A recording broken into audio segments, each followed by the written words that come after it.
When you bring your quilt top around, everybody wants to see it and handle it.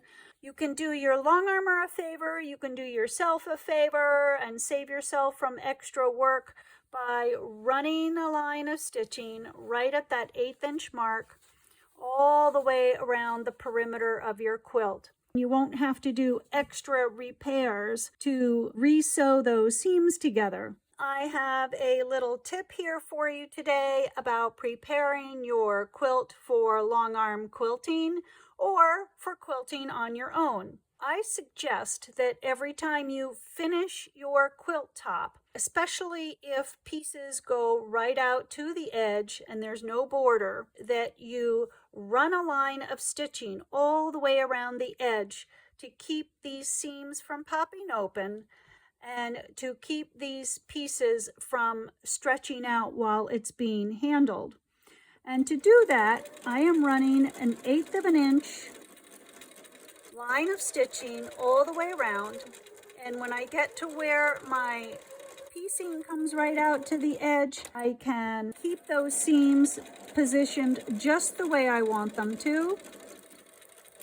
I use the inside edge of my foot, that's an 1/8 of an inch. The outside one is 1/4 and the inside one is an 1/8 of an inch.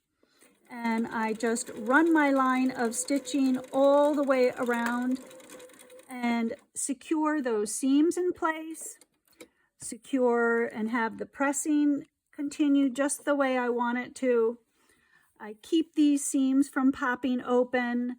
And then when you bring your quilt top around to show all of your best quilting buddies and everybody wants to see it and handle it, your quilt top will stay intact and you won't have to do extra repairs to re-sew those seams together, because that's a real pain in the neck. You don't want to have to do that.